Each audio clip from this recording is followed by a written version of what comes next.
दर्शको नमस्कार. हॅलो सह्याद्री या कार्यक्रमामध्ये आपल्या सगळ्यांचं मनपूर्वक स्वागत.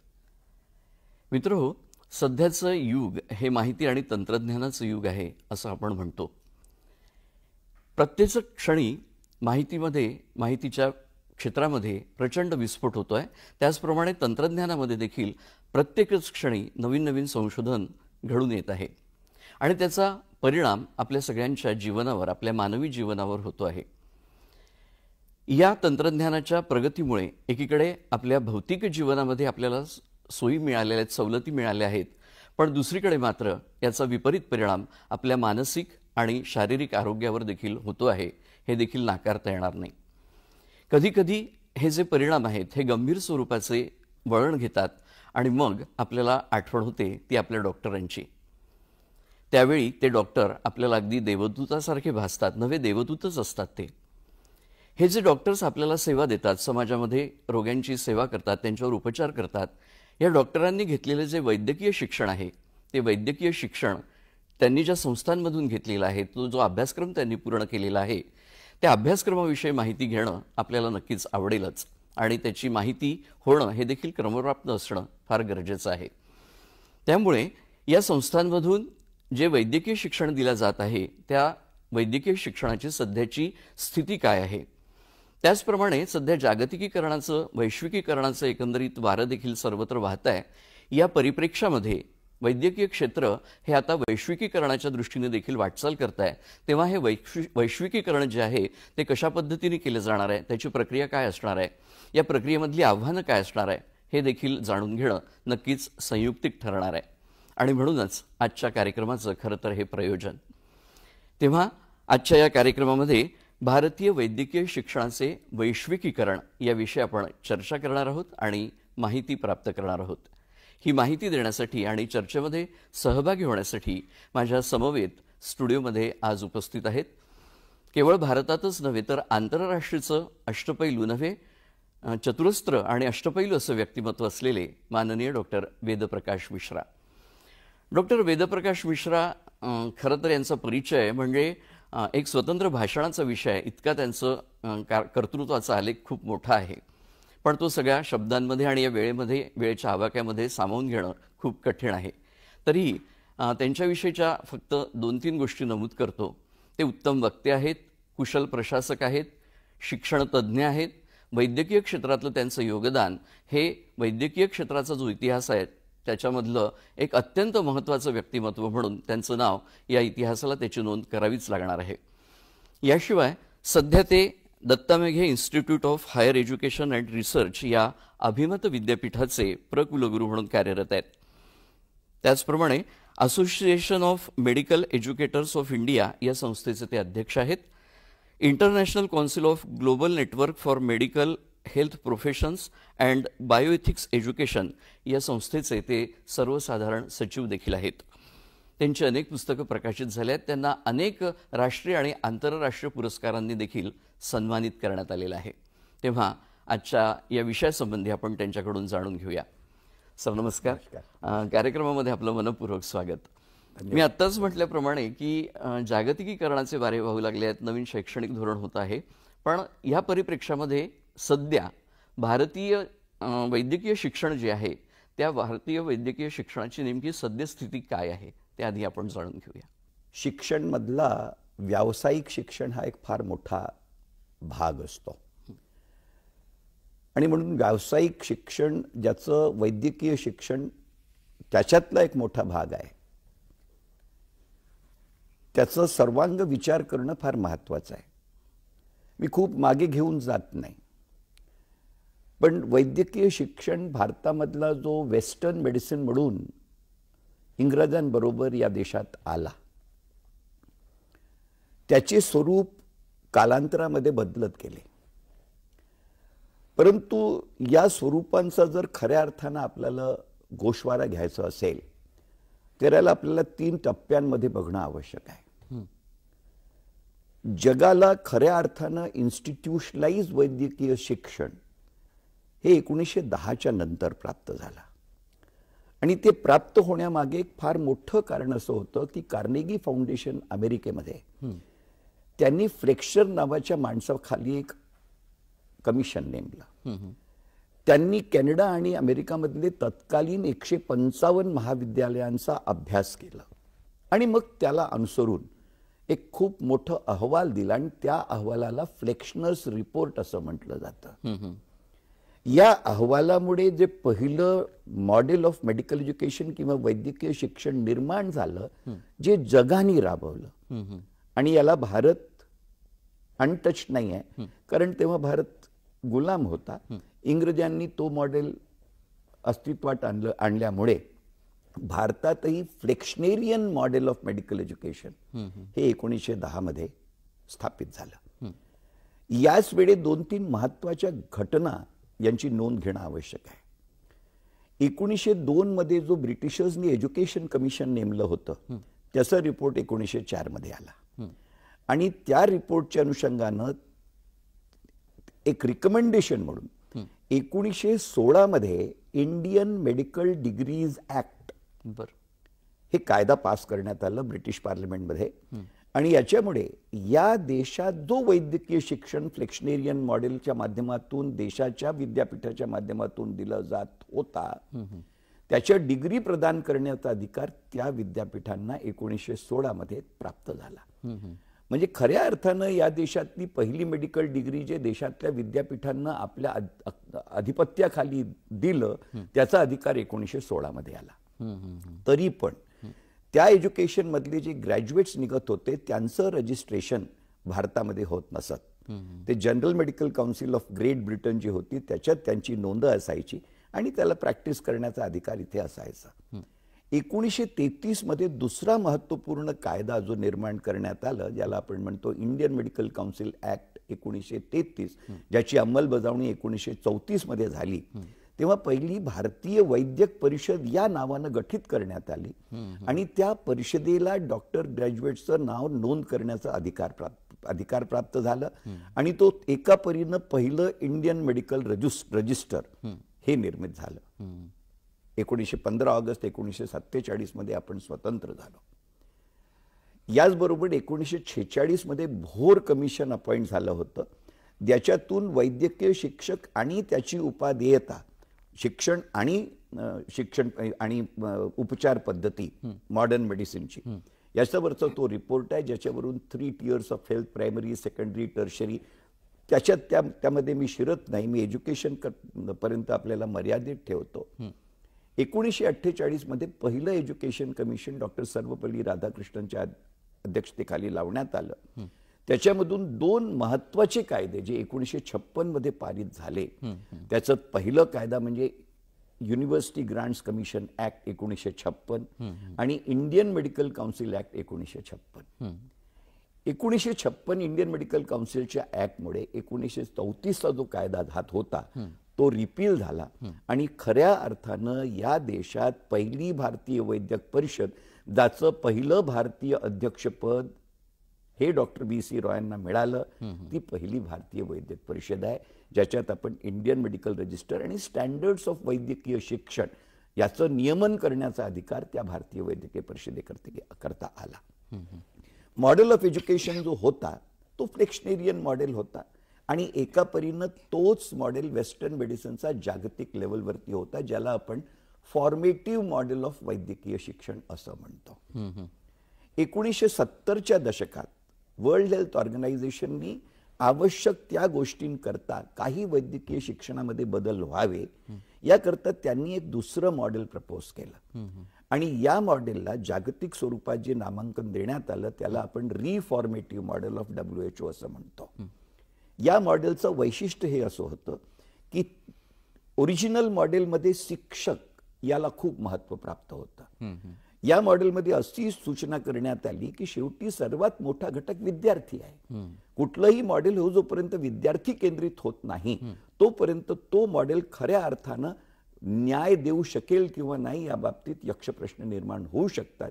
आणि म्हणून जो सेकंड महत्वाचा टप्पा वैद्यकीय शिक्षणाचे स्वरूप याचे जर आपण पाहिले तर तो दुसरा मॉडेलचा टप्पा, तो मॉडेल ज्याच्यात आम्ही सगळे आमचं निर्माण झालं 1970च्या दशकानंतरचं, तो रिफॉर्मेटिव्ह मॉडेल ऑफ मेडिकल एज्युकेशन आहे, ज्याला आम्ही स्पाइसेस मॉडेल म्हणतो, ज्याला एका शब्दात मी सांगितलं तर 2 महत्वाचे भाग ज्याच्यात अंतर्भूत करण्यात आले की त्याच्यात स्टुडंट सेंट्रिसिटी आणि कम्युनिटी सेंट्रिसिटी हे 2 महत्वाचे भाग आहेत. विद्यार्थी केंद्रित अभ्यासक्रम 2010 मध्ये, म्हणजे एक्झॅक्टली 1910चा फ्लेक्शनेरियन मॉडेल, 1970च्या नंतरच्या दशकाचा रिफॉर्मेटिव्ह मॉडेल ऑफ WHO, 2010 मध्ये 21व्या शतकाची आव्हानं, या सगळ्या गोष्टींना लक्षात घेऊन वैद्यकीय शिक्षणाचं स्वरूप काय असावं याचा एक जागतिक लॅन्सेट कमिशनचा रिपोर्ट आला आणि त्या रिपोर्टमध्ये भारताचाही सहभाग होता,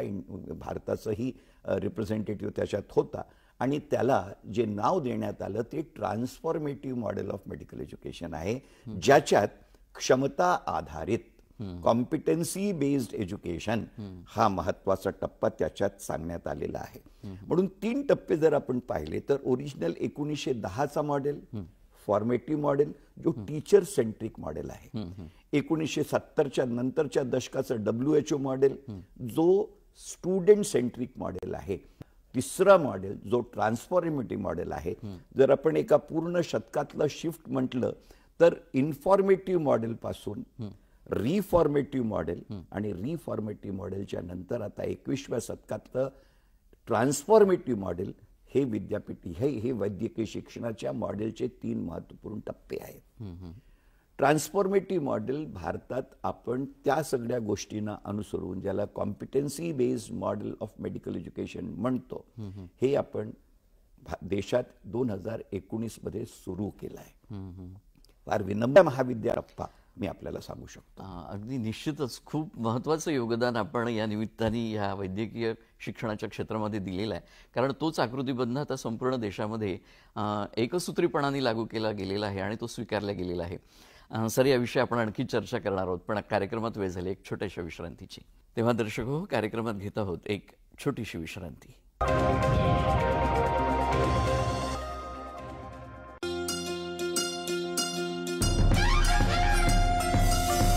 महाराष्ट्राची रसना जपते नवीन वाटा अनवट स्वाद.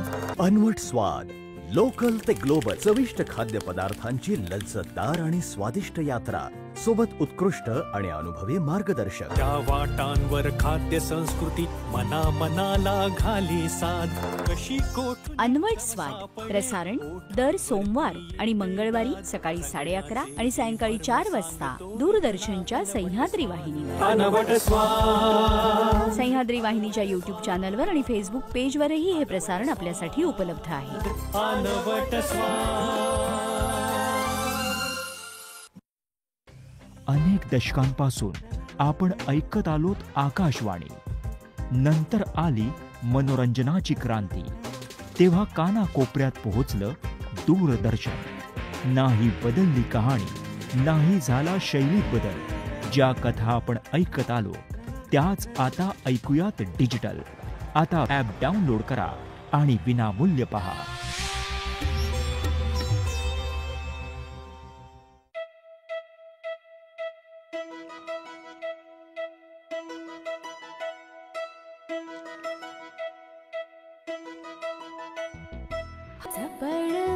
खट्याळ आमची कन्या, हा घरातील गणिते सोडवित चुटकीने लावण्या.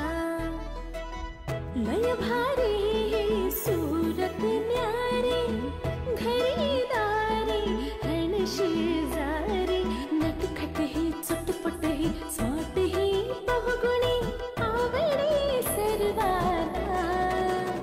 ही आमची अनन्या अनन्या, ही आमची अनन्या अनन्या, ही आमची अनन्या अनन्या, ही आमची अनन्या अनन्या.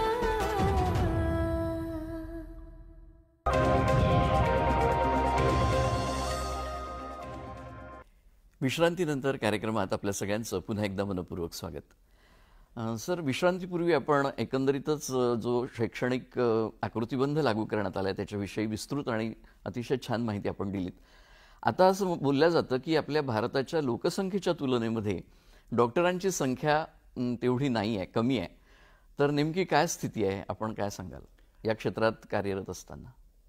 एक महत्त्वाचं सूत्र जे वर्ल्ड हेल्थ ऑर्गनायझेशनने दिलं, विशेषकर मॉडर्न मेडिसिन करता, तो रेशो दिला आहे.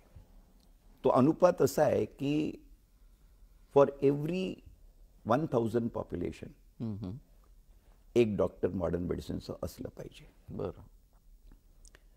आपण जर 15 ऑगस्ट 1947 पासूनची परिस्थितीचा एक सरळ आढावा घेतला तर आपल्या अशा लक्षात येईल 15 ऑगस्ट 47 मध्ये आपल्या देशात 17 वैद्यकीय महाविद्यालय होती, 17, आणि त्यांची प्रवेश क्षमता ही 960 अशी होती. आज जेव्हा मी आपल्याशी बोलतो आहो, या क्षणी देशात 812 वैद्यकीय महाविद्यालय आहेत आणि अंडर ग्रॅज्युएट प्रवेश क्षमता देशाची 1,22,000हून जास्त आहे. निश्चितपणे संख्यात्मक बदल फार मोठ्या प्रमाणात झाला आहे. जो अनुपात आहे तो पर 1000 पॉप्युलेशन एक डॉक्टर असणं आवश्यक आहे. सध्याचं स्टॅटिस्टिक्स जर आपण पाहिलं 2011च्या सेन्ससच्या अनुषंगानं, तर आजही आपल्या देशात तो अनुपात जो आहे तो 0.7 आहे. आजही मॅनपॉवर डेफिशियन्सी आपल्या पॉप्युलेशनच्या अनुपातानं आपल्या समोर आहे. पण ज्या पद्धतीनं मॅनपॉवर आपण प्रोड्यूस करतो आहोत, आणि हा प्रश्न एकुलता मॉडर्न मेडिसिनच्या डॉक्टरचं रेशोला अनुसरून त्याचं दृष्टिक्षेप करणं माझ्या दृष्टीनं संयुक्तिक होणार नाही आहे. कारण पॅरलल इंडियन मेडिकल सिस्टम म्हणून जे आयुर्वेद डॉक्टर्स निर्माण होत आहेत त्यांचाही समावेश हेल्थकेअर डिलिव्हरीमध्ये आहे. त्या दृष्टीने जर आपण सर्वांगीण विचार केला तर कदाचित अनुपात आपलं पूर्ण झालं असेल. तरी पण जर आपण मॉडर्न मेडिसिन याचाच एक भाग आणि रेशो लक्षात घेतलं तर ती डेफिशियन्सी आजही आहे. पण येत्या काळात ती निश्चितपणे पूर्ण होणार आहे, कारण अजूनही अपडेटेड स्टॅटिस्टिक्स आपल्या हाती नाही आहे. सर, आपण जो आकडा सांगितला त्याच्यामध्ये आपले भारतीय विद्यार्थी जे आहेत ते परदेशामध्ये देखील जाऊन वैद्यकीय शिक्षण घेऊन येतात आणि या ठिकाणी वैद्यकीय सेवा प्रदान करतात. त्यांचाही आकडा आपण त्यात समाविष्ट केला आहे का, की त्यांची पण भर पडलेली आहे याच्यात? त्याचे दोन आपल्याला विभाग करा. अंडर ग्रॅज्युएशनच्या नंतरचा हा डॉक्टरांचा रेशो आहे. याला आपण registered medical practitioner is to population असं रेशो म्हणतो. जेव्हा वैद्यकीय शिक्षण घेऊन विद्यार्थी परत येतो तेव्हा तो रजिस्टर्ड मेडिकल प्रॅक्टिशनर जरी असला तरी तो स्पेशलिस्ट होऊन जातो. मग तो सर्जन होऊन जातो, तो क्लिनिशियन होऊन जातो, तो ऑप्थॅल्मॉलॉजिस्ट होऊन जातो, तो ऑर्थोपेडिशियन होऊन जातो, तो स्पेशलिस्ट होऊन जातो. आणि त्याच्यानंतर सुपर स्पेशलिटीचं जर शिक्षण त्यांनी घेतलं DM आणि MCH क्वालिफिकेशनचा तर तो सुपर किंवा सब स्पेशलिस्ट होऊन जातो. त्यांचे रेशो वेगळे आहेत. त्या रेशोमध्येही निश्चितपणे सध्याच्या दृष्टीनं दरी आहे आणि ती दरी येत्या काळात ती पूर्ण होईल. कारण ज्या पद्धतीनं, ज्या संख्येनं, ज्या संख्यात्मक बदल देशात मोठ्या प्रमाणात घडलेला आहे, आणि हा प्रमाण नुसतं देशात लक्षणीय असं नाही. आज एक सर्वात महत्वाचा टप्पा जी मी दर्शकांना सांगू इच्छितो की जी डॉक्टरांची संख्या आज आपण निर्माण करतो मॉडर्न मेडिसिनमध्ये आणि जी प्रवेश संख्या आणि प्रवेश क्षमता आहे, याच्यात एक सर्वात मोठं महत्त्वाचा टप्पा ज्याच्याकडे मी आपलं लक्ष वेधू इच्छितो ते असं की 2023 मध्ये world federation for medical education ही जागतिक संस्था आहे, यांनी आपल्या देशाला 10 वर्षाकरता मान्यता दिली. कारण आपले स्टँडर्ड्स ऑफ मेडिकल एज्युकेशन हे जागतिक स्टँडर्डला अनुसरून आहेत म्हणून ही मान्यता आपल्याला देण्यात आली. या ही जी 10 वर्षांकरता मान्यता देण्यात आली त्याचं एक फार मोठं कारण आपण कॉम्पिटन्सी बेस्ड एज्युकेशन जे राबवलं त्या कारणामुळे, कारण transformative model of medical education देशात आपण रुजू केलं म्हणून ती मान्यता आपल्याला लगेच 10 वर्षाकरता मिळाली. पण याचा एक सर्वात मोठं जागतिक इम्पॅक्ट जे जगाला दिसलं, world federation for medical education हे जगातल्या वैद्यकीय महाविद्यालय जे स्टँडर्ड विद्यालय त्यांच्या दृष्टीत आहेत, जी त्यांची गमकं आणि निर्धारित जे पॅरामीटर्स आहेत ते पूर्ण करतात, त्यांची यादी डायरेक्टरी ते मेंटेन करतात. आज त्यांच्या मेंटेन केलेल्या यादीमध्ये देशातले 712 महाविद्यालयांची संख्या अंतर्भूत झाली आहे. अरे वा. आणि या एंट्रीमुळे आज जगात भारतातलं हा बहुमान की एका देशाचे ज्याचे सर्वाधिक महाविद्यालय त्या डायरेक्टरीमध्ये समाविष्ट आहेत, ती संख्या भारताची आहे. निश्चितच आणि अभिनंदनीय हा एक अशी फार मोठी अभिमानाची बाब आहे. आणि याचं जर आपण तौलनिक अध्ययन केलं तर America, UK, Canada, Australia, New Zealand ही जी प्रगत राष्ट्र आहेत, जिथे भारताप्रमाणे इंग्रजी हे शिक्षणाचा माध्यम आहे, या सगळ्या त्या डायरेक्टरीमध्ये असलेल्या वैद्यकीय महाविद्यालयांची संख्या एकापरीनं जर जोडली गेली, त्याच्याहूनही जास्त संख्या आज भारतीय महाविद्यालयांची त्याच्यात आली. म्हणून वर्ल्ड नाव ज्याला आपण म्हणतो, वर्ल्ड लुक्स टुवर्ड्स इंडिया, की वी आर नॉट, आपण आता नुसतं we are not to produce man power for India. आता हे जागतिक परिप्रेक्षामध्ये आपलं मॅन पॉवर आपल्याला निर्माण करावं लागणार आहे. आणि WHO माहितीप्रमाणे त्यांनी जी घोषणा केली की या पद्धतीने जर भारतीय गुणात्मक आणि गणनात्मक बदल ज्या रेटनी होतो आहे, त्या पद्धतीने जर आपण विचार केला तर कदाचित 2035 म्हणजे जगातला प्रत्येक तिसरा ग्रॅज्युएट मॉडर्न मेडिसिनचा हा भारतीय महाविद्यालयातून होईल. ही सद्य परिस्थिती येणाऱ्या 10 वर्षात आपल्याला पाहायला मिळेल. क्या बात आहे. खरोखरच अभिमानाची गोष्ट ही आहे या वैद्यकीय क्षेत्रासाठी. सर, या सद्यस्थितीवर आपण अतिशय छान असा प्रकाश टाकलात.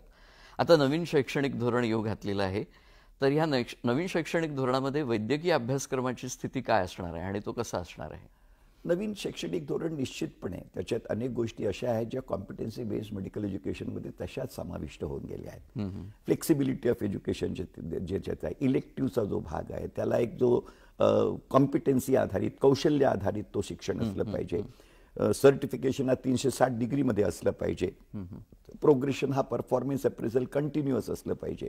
लकीली सौभाग्यानं नवीन शैक्षणिक धोरणामध्ये ज्या गोष्टी नमूद केल्या आहेत अभिप्रेत म्हणून, ते 2015 मध्ये जेव्हा आम्ही डॉक्युमेंट तयार केलं आणि 2019 मध्ये आम्ही रुजू केला, जरी तेव्हा नवीन शैक्षणिक धोरण हे दृष्टीक्षमोर नव्हतं, पण त्याच्यातल्या अनेक बाबी कॉम्पिटन्सी बेस्ड मेडिकल एज्युकेशनमध्ये कव्हर झालेल्या आहेत. म्हणून एका परीनं जर आपण विचार केला तर नवीन शैक्षणिक धोरणाच्या त्या बाबी जे वैद्यकीय शिक्षणाला लागू पडायला पाहिजेत त्या ऑलरेडी त्या शैक्षणिक धोरणामध्ये अंतर्भूत झाल्या असल्यामुळे हा वैद्यकीय transformative model of medical education नवीन शैक्षणिक धोरणाशी पूर्णपणे सुसंगत आहे असं जर आपण म्हणण्याचा मी प्रयत्न केलं तर याच्यात काहीही वावगं ठरत नाही.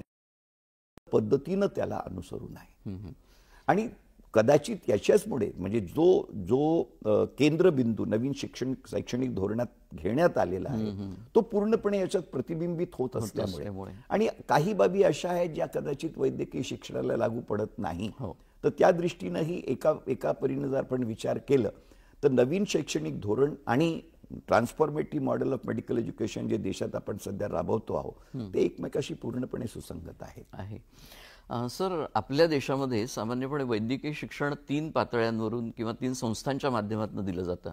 एक म्हणजे शासकीय, दुसरी खाजगी महाविद्यालय आणि तिसरं अभिमत विद्यापीठ. तर या 3ही शैक्षणिक संस्थांमध्ये जे वैद्यकीय शिक्षण दिलं जातं, जे अभ्यासक्रम राबवले जातात, त्यांच्यामध्ये एकसूत्रीपणा आहे का, आणि नसल्यास तो कशा पद्धतीने डिफर करतो याच्याविषयी जाणून घ्यायला आवडेल. पण तत्पूर्वी सर, या प्रश्नाचं उत्तर देण्यापूर्वी एक विश्रांती घेऊया आणि मग या प्रश्नाचं उत्तर जाणून घेऊया. दर्शक हो, कार्यक्रमात घेत आहोत एक छोटीशी विश्रांती.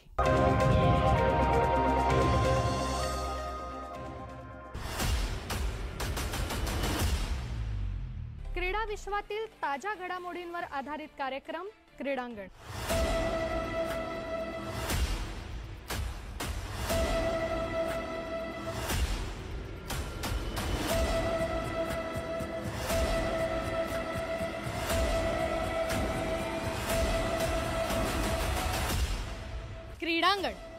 प्रसारण दर मंगळवारी सायंकाळी 6 वाजता आणि पुनःप्रसारण दर सोमवारी दुपारी 1:30 फक्त आपल्या सह्याद्री वाहिनीवर. अहो काय ग अग काय हो महान जीवनाचे हे शिलेदार नाही मिळाला हात याची जोडीदार. अहो काय ग अग काय हो कार्य प्रतिष्ठा कीर्ती दृष्टा मेहनत याची अति हो श्रेष्ठा. गाठी जन्माची ऋणानुबंधाची गृहस्थीची जोडी बघा हे खुलून दिसे जोडी बघा हे खुलून दिसे. आमचे हे आमची ही प्रसारण दर बुधवारी संध्याकाळी 7:30 वाजता. पुन्हा प्रसारण दर शुक्रवारी दुपारी 2:30 वाजता फक्त सह्याद्री वाहिनीवर. अनेक दशकांपासून आपण ऐकत आलोत आकाशवाणी. नंतर आली मनोरंजनाची क्रांती. तेव्हा कानाकोपऱ्यात पोहोचलं दूरदर्शन. नाही बदलली कहाणी, नाही झाला शैलीत बदल. ज्या कथा आपण ऐकत आलो त्याच आता ऐकूयात डिजिटल. आता वेव्स OTT ॲप डाउनलोड करा आणि विनामूल्य पहा.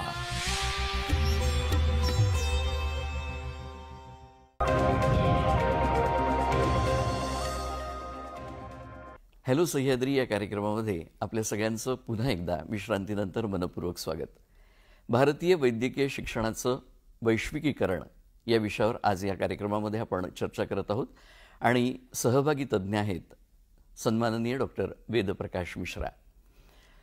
सर, मी जो प्रश्न आपल्याला विचारला होता की ह्या ज्या 3 संस्थांच्या माध्यमातून आपल्या देशामध्ये वैद्यकीय शिक्षण दिलं जातं, तर या 3ही संस्थात्मक पातळीवर एकसूत्रीपणा अभ्यासक्रमामध्ये आहे का? असेल तर तो कशा पद्धतीचा आहे आणि नसेल तर त्याची काय कारण आहेत?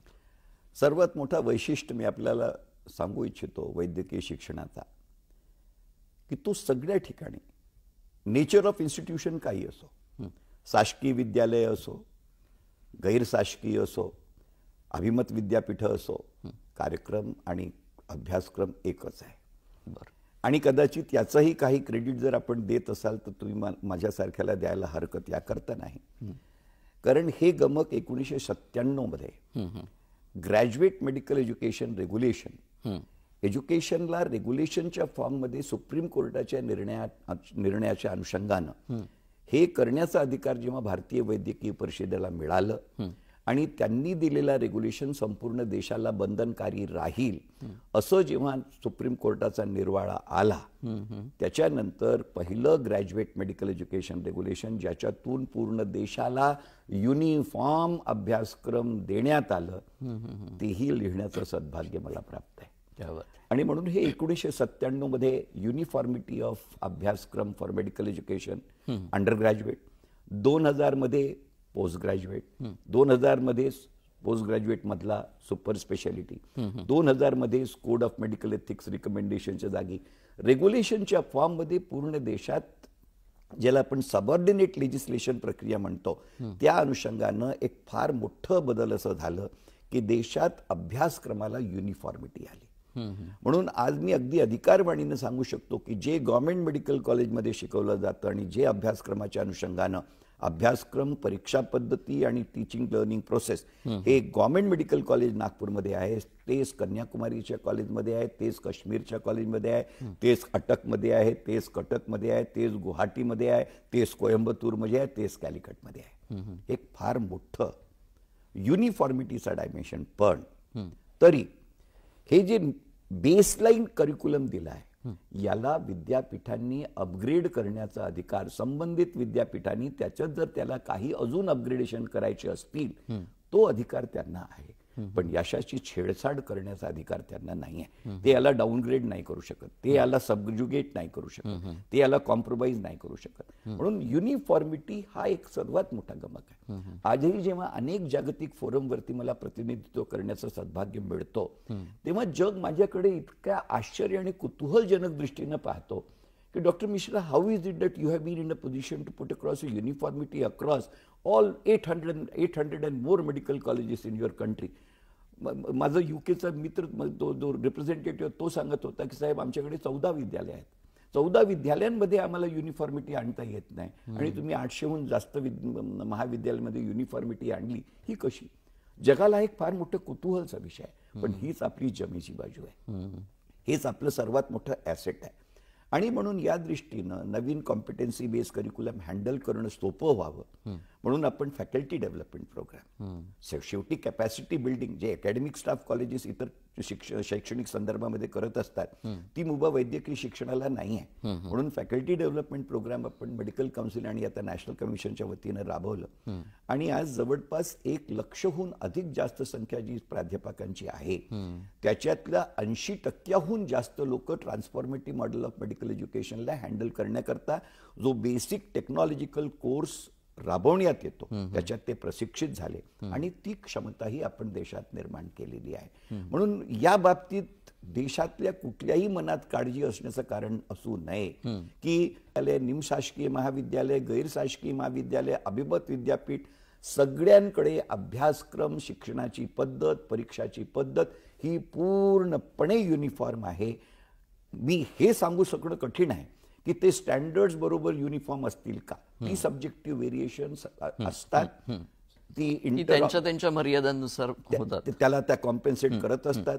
पण इतर बाबींच्या बाबतीत ज्या स्ट्रक्चरल बाबी आहेत, ज्या पॉलिसी बाबी आहेत, त्या बाबीत पूर्ण देश एक सूत्रात आपण बांधलेला आहे आणि ती आपली फार मोठी शक्ती आहे आणि ते आपलं फार मोठं गमक आहे. यालाच अनुसरून वर्ल्ड फेडरेशन फॉर मेडिकल एज्युकेशननी सरसकट आपल्याला मान्यता दिलेली आहे. जे इन्स्टिट्यूशन बेस्ड होतं ते रेग्युलेटर बेस्ड झालं आणि हे आपल्याला फार मोठी उपलब्धी आपण मिळवली. हे कदाचित वैद्यकीय शिक्षणाचा फार मोठा या देशातला प्रतिपादित झालेला गमक आहे. अगदी खरं आहे आपण म्हणतात ते. असं म्हणतात की जागतिकीकरणामुळे जग खूप छोटंसं झालेलं आहे आणि आज कुठल्याही देशामध्ये जे काय बदल होत असतील त्याचं प्रतिबिंब लगेच सगळ्या जगामध्ये उमटतं. वैद्यकीय क्षेत्र देखील त्याला अपवाद नाही. तेव्हा या जागतिकीकरणाच्या परिप्रेक्ष्यामध्ये भारतीय वैद्यकीय शिक्षणाचं मूल्यमापन आपण कसं करता, कसं आहे? नाही, भारतीय शिक्षणाचं योगदान जागतिक दृष्टीने फार मोठं राहिलेलं आहे आणि कदाचित जर मी आज म्हणालो की ग्लोबल नेटवर्कचं सेक्रेटरी जनरलचं पद मला आलं म्हणजे तो काही वेदप्रकाश मिश्रांना आलेला नाही आहे, तो भारताला आलाय. याचा अर्थ जागतिक मान्यता ज्या पद्धतीनं आपल्या वैद्यकीय शिक्षणाला असायला पाहिजे ती निश्चितपणे आज आपल्याला जागतिक फोरममध्ये दिसते. ज्या पद्धतीची दखल त्याची घेतली जाते तरी पण काही गोष्टी आपल्याला विचार करणं आवश्यक आहे. आपण ज्या पद्धतीनं गणनात्मक वृद्धी केली त्याच्याच बरोबर त्याच्यातली गुणात्मक वृद्धी ही आपल्याला त्याचं समतोल करणं आवश्यक आहे.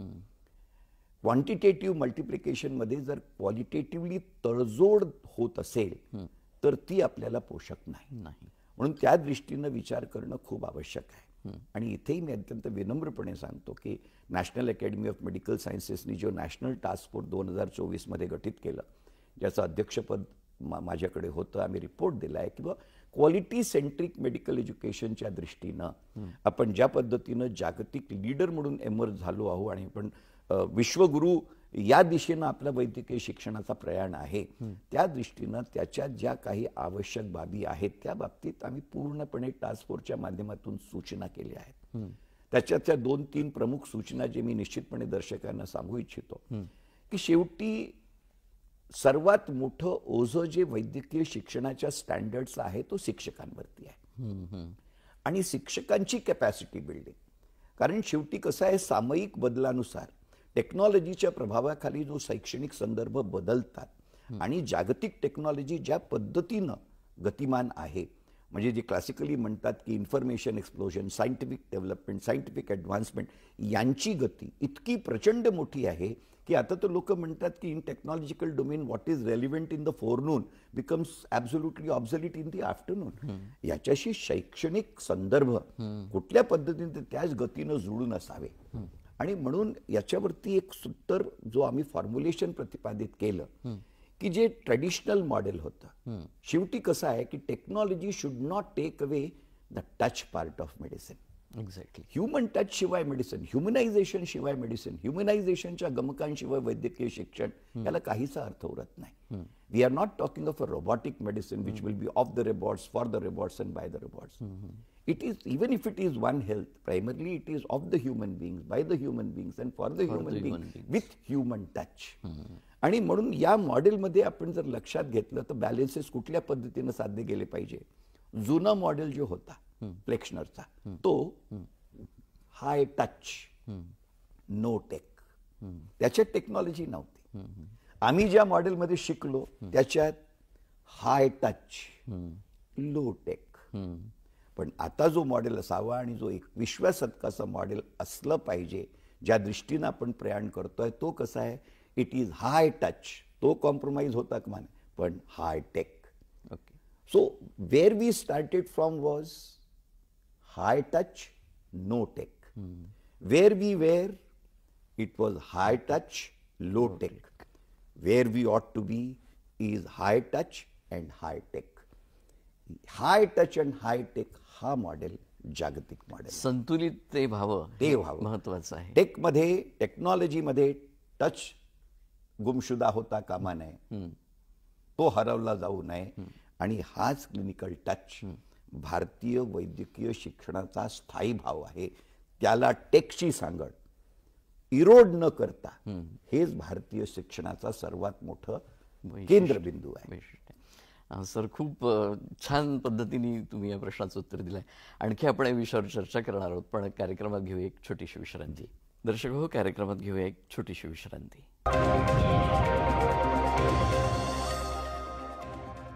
नमस्कार. पितांबरी प्रस्तुत उद्योजकांची पाराखडी या कार्यक्रमात मी अरुंधती भालेराव आपलं स्वागत करते. संघर्ष, संधी आणि सिद्धी जाणून घेऊया यशस्वी उद्योजकांच्या कथा, त्यांच्या शब्दात. स्वप्न बघा, मेहनत करा आणि यशस्वी व्हा. जाणून घेऊया उद्योग जगतातील यशाचं गुपित थेट त्यांच्या शब्दात. मराठी उद्योजकांचे प्रेरणादायी प्रवास पाहायला विसरू नका. दूरदर्शनच्या सह्याद्री वाहिनीवर दर शनिवारी रात्री 8:30 वाजता. पितांबरी प्रस्तुत उद्योजकांची बाराखडी. प्रस्तुत करता पितांबरी. पितांबरी अभिनव उत्पादने, वारसा अभिनवतेचा, विश्वास ग्राहकांचा. विज्ञानम जनहिताय.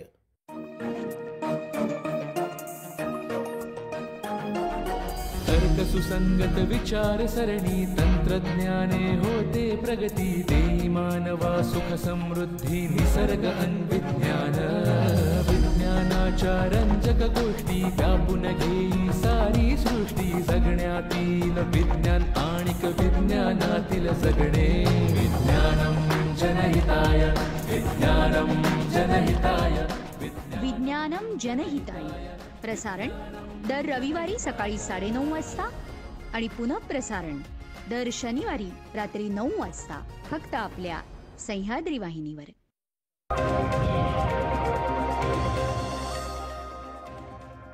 विश्रांतीनंतर कार्यक्रमामध्ये आपल्या सगळ्यांचं पुन्हा एकदा मनपूर्वक स्वागत.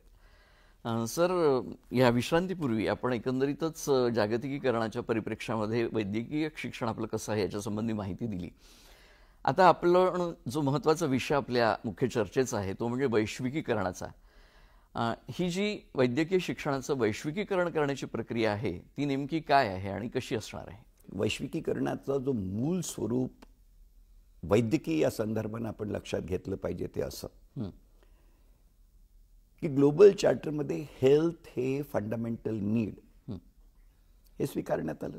1948चं जिनेव्हा कन्व्हेन्शन असो, 1964चा हेल्सिंकी डिक्लरेशन असो, 2015चं युनेस्को डिक्लरेशन असो, किंबहुना 2015चे सस्टेनेबल डेव्हलपमेंट गोल असो, जग याला बांधील आहे.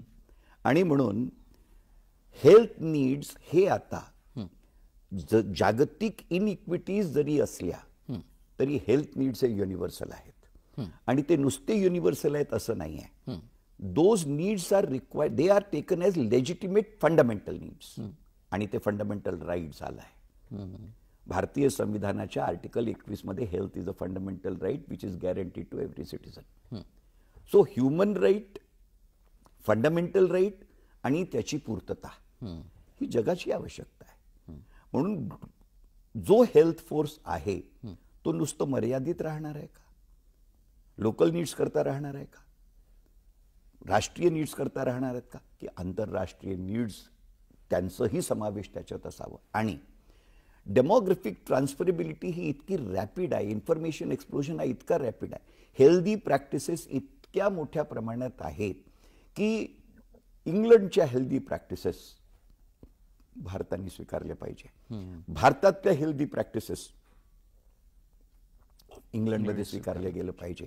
हा जो एक्सचेंज आहे, जेव्हा आपण म्हणतो वैश्विकीकरणामध्ये भौगोलिक मर्यादा नसते आणि म्हणून एज्युकेशन फॉर ग्लोबल नीड्स, वैद्यकीय शिक्षण फॉर जागतिक आवश्यकता, या दृष्टीचा जर आपण विचार केलं तर globalisation basically is exchange of healthy practices, exchange of information, rapidity of joint projects, evidence based education, evidence based health practices, आणि शेवटी या सगळ्या गोष्टीतून जे प्रोटोकॉल निर्धारित होतात, जे प्रॅक्टिसेस निर्धारित होतात ते सगळे जागतिक गाईडलाईन्सच्या अनुसरून असतात. वैश्विकीकरण हा आता टप्प्याटप्प्याने विचार करण्याची बाब राहिलेली नाही आहे, ती एक प्रक्रिया आहे, तो एक प्रोसेस आहे, तो कोणीही अडवू शकत नाही आणि कोणीही किती कोणाच्या अडवल्यानं तो काही अडवला जात नाही. तो नैसर्गिक प्रवाह आहे. जेव्हा इन्फॉर्मेशनल एक्सचेंज आहे त्याला इतकंच आहे की आपल्याला एक स्वरूप देणं आवश्यक आहे आणि ते स्वरूप देण्याचं निर्धार भारताचा आहे. ती आवश्यकता शिक्षणामध्ये समाविष्ट आहे. त्या दृष्टीनं निश्चितपणे योग्य जी पावलं आहेत ती उचलली जात आहे आणि जागतिक इंटिग्रेशनमध्ये आता हा जो ग्लोबल नेटवर्क आहे, या ग्लोबल नेटवर्कमध्ये universalisation of health needs through agencies of medical education हा त्याच्यातला गमक आहे. एव्हरी मेंबर कंट्री, प्रत्येक सदस्य देश या दृष्टीनं विचार करतो आणि त्या दृष्टीनं एक basal level medical education for global needs हा वैश्विकीकरणाचा तो भाग आहे. जेव्हा आपण म्हणतो की हेल्थ मॅनपॉवर याचा एक्सचेंज, हेल्थ मॅनपॉवरला निर्माण करणारा कोण? हेल्थ मॅनपॉवरला निर्माण करणारा वैद्यकीय शिक्षण आहे. आणि मी नेहमी म्हणत असतो जगाला ज्या पद्धतीचं हेल्थ मॅनपॉवर हवं आहे आणि ज्या पद्धतीनं इफेक्टिव्ह हेल्थकेअर डिलिव्हरी सिस्टीम करता अभिप्रेत तो जो मॅनपॉवर आहे तो निर्माण करण्याची क्षमता कुठे आहे? तो आभाळातून निर्माण होणार नाही, जमिनीतून उगवणार नाही, तो वैद्यकीय शिक्षणाच्या माध्यमातून निर्माण होणार आहे. म्हणून जागतिक नीड्स, त्याच्यातले कन्सर्न्स, त्याच्यातले चॅलेंजेस हे जर शिक्षणामध्ये आपण अंतर्भूत केलेले नाही तर आपण जी मॅनपॉवरची निर्मिती करणार आहोत ती त्या सामूहिकतेच्या उपयोगाची ठरणार नाही. आणि या दृष्टीनं वैश्विकीकरण हे education for global needs, education for global requirements, education विश्व हेच माझे घर, हे जी आपली संकल्पना आहे त्याचाच हा स्वरूप आहे. आणि शेवटी याच्यात भारताने नेतृत्व करण्याची त्याला चालती बोलती संधी आली आहे. कारण नंबर्स हे आपल्या पक्षात आहे, आपल्याकडे नंबर्स आहेत, त्यांच्याकडे रिक्वायरमेंट आहे.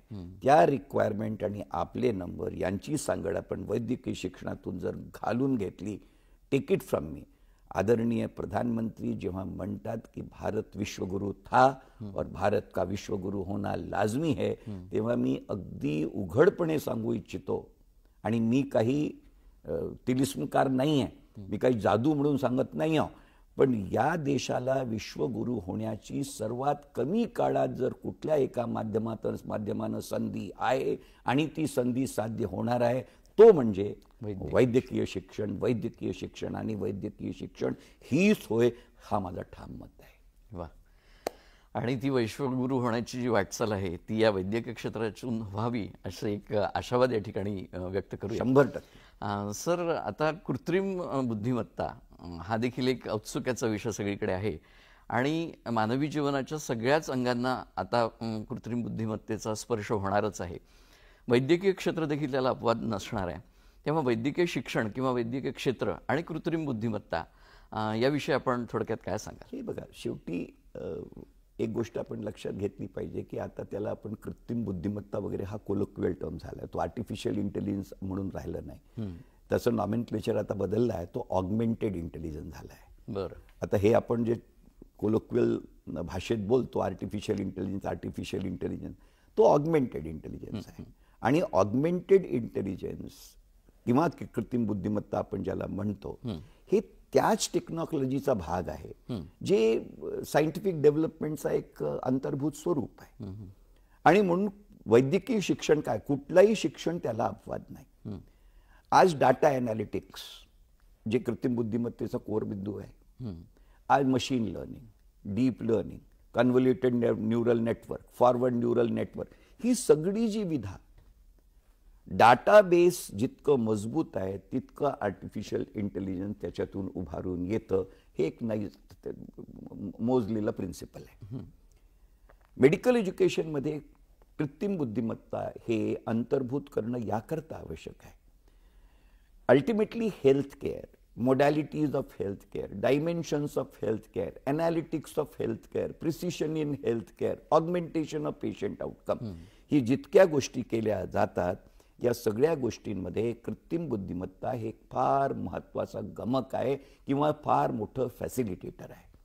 आणि जेव्हा एंटायर फ्युचर डायमेन्शन या गोष्टींवरती चालणार आहे आणि चालताना दिसत आहे, तेव्हा त्या गोष्टीला शिक्षणामध्ये समाविष्ट करून त्या दृष्टीनं मॅनपॉवर अपडेट करून त्याला त्या कॉम्पिटन्सीमध्येही परिपूर्ण करणं हे आवश्यक आहे. आणि म्हणून कृत्रिम बुद्धिमत्ता ही काही आर्टिफिशियल आहे म्हणून त्याला बाजूला सारावी अशातला भाग नाही आहे.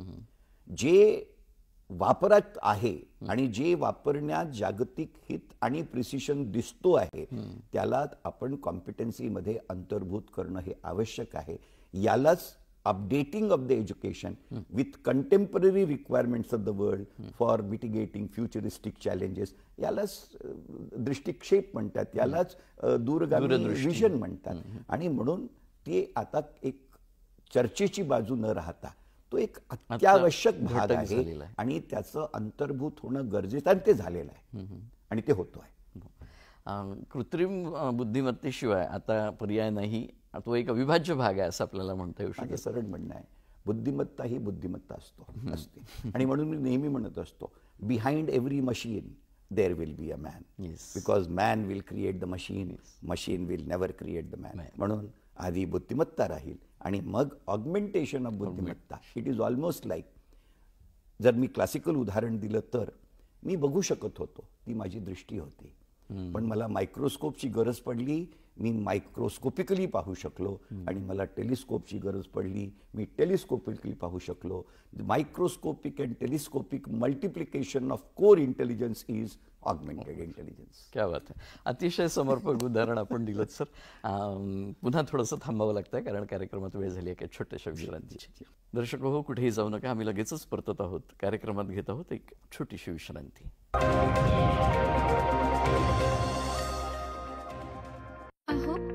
काय ग अगं काय हो महान जीवनाचे हे शिलेदार नाही बरला हात याची जोडीदार. अहो काय ग अगं काय हो कार्य प्रतिष्ठा कीर्ती दृष्टा मेहनती याची अति हो श्रेष्ठा. गाठी जन्माची ऋणानुबंधाची गृहस्थीची जोडी बघा हे खुलून दिसे, जोडी बघा हे खुलून दिसे. आमचे हे आमची ही प्रसारण दर बुधवारी संध्याकाळी 7:30 वाजता, पुन्हा प्रसारण दर शुक्रवारी दुपारी 2:30 वाजता फक्त सह्याद्री वाहिनीवर.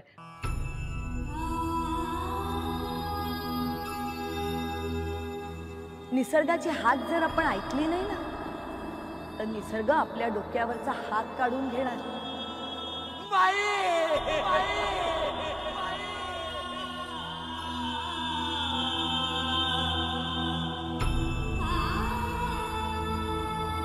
आपण नवनिर्मिती केली नाही ना, तर निसर्गाला आपल्यामध्ये काहीही रुची राहणार नाही.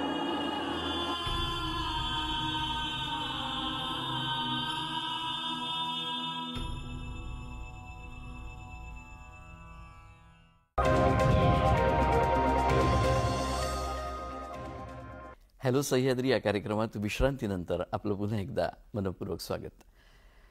सर, विश्रांतीपूर्वी आपण खूप छान समर्पक असं उदाहरण दिलं आणि कृत्रिम बुद्धिमत्ता याचं महत्त्व देखील या विषयात आपण सांगितलं.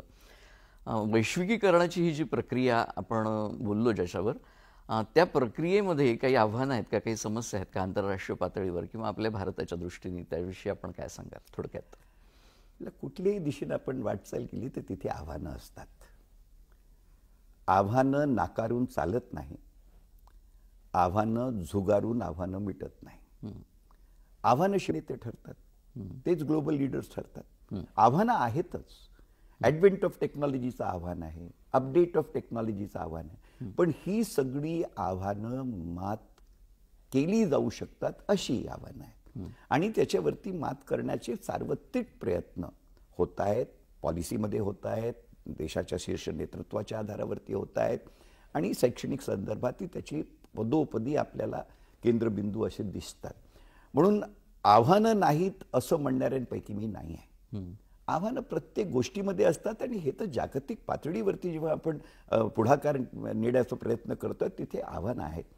पण आव्हानं पेलली जाऊ शकत नाही असं मुळीच नाही. त्यांच्यावरती मात केली जाऊ शकते. त्याच्यावरती बऱ्याच आव्हानांना आपण सामोरा गेलो, मात केली आहे, आणि अजून जी आव्हानं असतील त्यांच्यावरती मात करण्याचा निर्धार असेल तरच पुढे जाण्याचा अर्थ आहे. ती आव्हानं आपण सहज पेलू शकू आणि त्यातून मार्ग काढू शकू. आव्हानं कुठलीही सहजपणे पेलली जाऊ शकतात हा आशावाद जोपर्यंत माणूस ठेवत नाही तोपर्यंत आव्हानांवरती कधीही मात केली जाऊ शकत नाही. आणि आव्हानांशिवाय काही मिळवणं हे मिळवण्यासारखंच नाही. आव्हानांना बाजूला सारून नाही, आव्हानांना मात करून जेव्हा आपण गोष्टी मिळवतो तेव्हा त्या मिळवण्यात खरा आनंद आहे. ते एक यश, त्या यशाची गोडी काही वेगळीच असते निश्चितपणे. सर, आता जाता जाता एक शेवटला प्रश्न असा की ही जी आत्ता एवढी मोठी पार्श्वभूमी आपण या नवीन वैद्यकीय शिक्षणाच्या संदर्भात मांडली, या पार्श्वभूमीवर या क्षेत्रामध्ये येणारे जे नवीन तरुण आहेत, ते ज्यांना वैद्यकीय क्षेत्रामध्ये काम करायचं आहे, ते डॉक्टर होण्याची इच्छा आहे, ह्या सगळ्या तरुणांना तुम्ही काय मार्गदर्शन कराल? माझं एकच या बाबतीतलं निवेदन असं आहे की जेव्हा मी 2015 कॉम्पिटन्सी बेस्ड मेडिकल एज्युकेशन विद्वत परिषदेचं अध्यक्ष या नात्यानं सुरुवात केली, त्याची सगळी मांडणी रचण्याची, तेव्हा आमचा जो आउटकम होता की IMG हा कसा असावा, आणि मग त्याची आम्ही व्याख्या केली.